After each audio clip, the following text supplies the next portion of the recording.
ආයිබන් ප්‍රේක්ෂක හිතවතුනි මීට මාස කිහිපයකට පෙර තාම මම හිතන්නේ ලංකාවේ කවුරුත් හිතන්නේ නැති මට්ටමට ආරම්භ කරපු මේ වැඩසටහන් කිහිපයක ප්‍රතිඵල අද වෙනකොට ලංකාවේ පැලවෙන්න පටන් ගන්න තියෙනවා. ඒකට බලපාපු කරුණු කාරණා සිදුවීම් මිහිරි නෑ අමීරි. විශේෂයෙන්ම පෞද්ගලික දවස්වල අර දැරියක සම්බන්ධයෙන් සිද්ධ වෙච්ච ඒ අමිහිරි අත්දැකීම අපිට සමාජයක් විදියට පිළිගන්න පුළුවන් මිහිරි අත්දැකීම් නෙමෙයි. හැබැයි මට සහ මම වගේම වැඩ කරන මාධ්‍යවේදීන් කණ්ඩායමකට විශ්වාසයක් තිබුණා.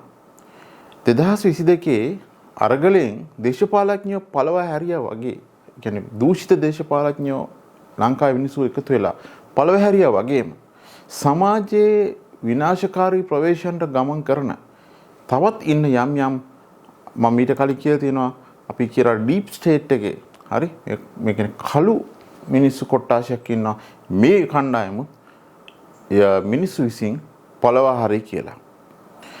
ඒකේ ආරම්භයක් තමයි ඔබට මතක ඇති අපේ පහුගිය වීඩියෝ බැලුවනම් ලාල්කාන්ත ඇමතිවරයා වනචාරීන් ගැන කියලා කිව්ව කතාවකුත් එක්ක සමාජයේ ලොකු කැළඹීමක් වුණා භික්ෂු සමාජයේ. මේකට මේකට ඕන තරම් අපි කියලා තියෙනවා මේක කලබල වෙන්න ඕනේ ධර්මදර සහ විනයදර භික්ෂුන් වහන්සේලා කියලා. මේකත් එක්ක ලොකු රැල්ලක් ගියා සමාජයේ. ඒ සම්බන්ධයෙන් අපි වීඩියෝ කීපයක්ම කරා. ඒකේ අරමුණ උනේ අපේ අවසානයේදී දූෂිත භික්ෂුන් මේ සමාජයෙන් පළවා හරින්න ඕන ධර්ම සංගායනාවක් දක්වා මේ ගමන යන්න ඕන කියන එක තමයි අපේ අදහස උනේ. මම හිතන්නේ ඒක අපේ අදහස නෙමෙයි ඇත්තටම භික්ෂුන් වහන්සේලාගේම අදහස. ඒ අපේ වැඩසටහන් වලදී ලංකාවේ ඉන්න ප්‍රමුඛ පෙළේ භික්ෂුන් වහන්සේ නමක් වෙන බලපිටියේ සිරිසීවලි ස්වාමීන් වහන්සේලා වැනි ස්වාමීන් වහන්සේලාගේ අදහස් පවා මේ අපේ වැඩසටහන් වල වීඩියෝ වල අපි ගෙනල්ලා පෙන්නුවා. අද වෙනකොට මම හිතනවා ඔබ දන්නා මේ සමාජ මාධ්‍ය විතරක් නෙමෙයි ප්‍රධාන මාධ්‍යවල පවා ජනාධිපතිවරයා සහ ප්‍රධාන පෙළේ ස්වාමීන් වහන්සේලා දැන් මේ සම්බන්ධයෙන් කතා කරන්න ඕන ප්‍රමුඛ මාතෘකාවක් කියලා තියෙනවා. සෑහෙන කල්පනා කරන වීඩියෝ කරන කල මේ තොරතුරු එකතු කරගන්න. ඒ නිසා අපිත් එක්ක මේ වෙනකොට රැඳිලා ඉන්න ආදරණීය ප්‍රේක්ෂක හිතවතුන්ට අපේ ආදරණීය ප්‍රේක්ෂක හිතවතුන් අපිත් එක්ක රැඳී සිටින් පිළිබඳව ස්තුතිවන්ත වෙනවා.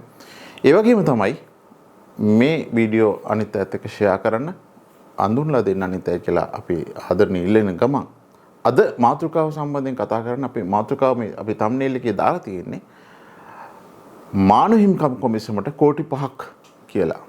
මේ රූප ටික බලාගෙන යන්න. මේ රූපේ තියෙන්නේ පහුගිය කාලේ අනුරාධපුර ශ්‍රීමා බෝධියට කරන ලද ශ්‍රීමා බෝධීන් වහන්සේට කරන ලද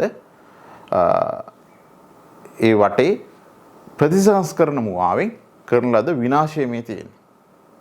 හරි. ඔය පිටින් පේනවට වඩා අභ්‍යන්තර විනාශයක් සිද්ධ කරලා කියන තමයි අපිට තොරතුරු වාර්තා වෙන්නේ.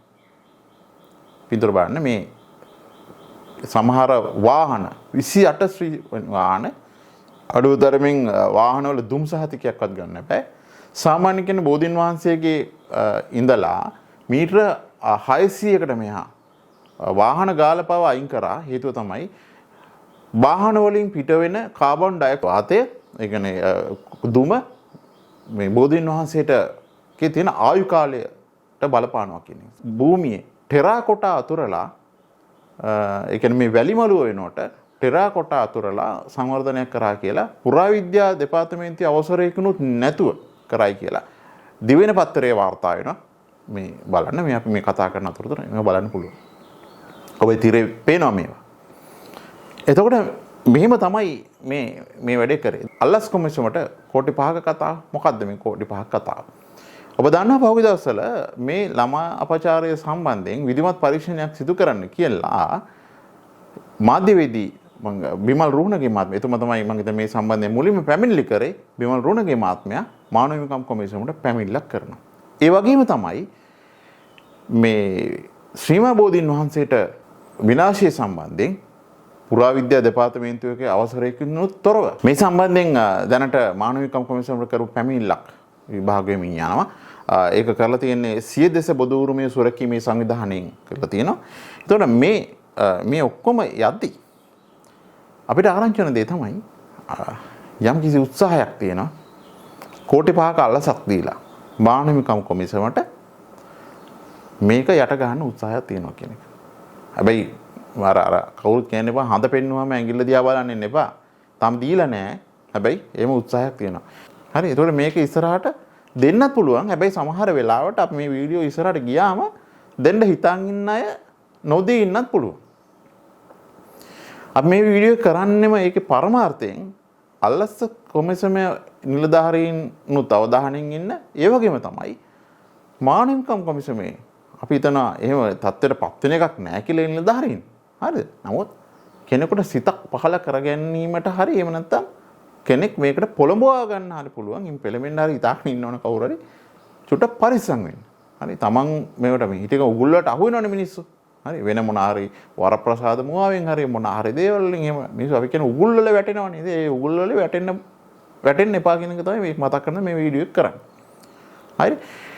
එතකොට ශ්‍රීම බෝධීන් වහන්සේට කරන ලද මේ විනාශය හරි සාමාන්‍ය ශ්‍රීම බෝධීන් වහන්සේගේ ජෛව බාහිරකාරීත්වය කියන්නේ මේකේ ජීවයේ පැවැත්ම සම්බන්ධයෙන් බාහිරකාරීත්වය තියෙන පෙරදෙන උද්භිද විද්‍යා අංශයට තමයි මේක බාර දීලා තියෙන්නේ. හරි මේ සම්බන්ධයෙන් අතරම දිවයින පත්‍රයේ කරන වාර්තාවේ කියනවා අපි මේක දන්නේ නැහැ කියන එක. මේ කරපු සංවර්ධන වැඩ කරන දන්නේ නැහැ කියන එක. ඒතර පුරාවිද්‍යා දෙපාර්තමේන්තුව දන්නේත් නැත්නම් පෙරදෙන විශ්වවිද්‍යාලයේ උද්භිද විද්‍යා අංශය දන්නේත් නැත්නම් හරි මේක මාර වැඩක් නේ. හරි හැබැයි මේ සම්බන්ධයෙන් අර පෙරකී පුද්ගලයෝ කියන කතාවත් අපි දැන් මෙතනින් හැබැයි අරන් යන්න. හරි මම ඕන තොරතුරු හෙලි කරලා ඔබත් අවධානයෙන් ඉන්න. ප්‍රමිතියක් නැති YouTube කලාවට ප්‍රමිතියක්. ප්‍රමිති TV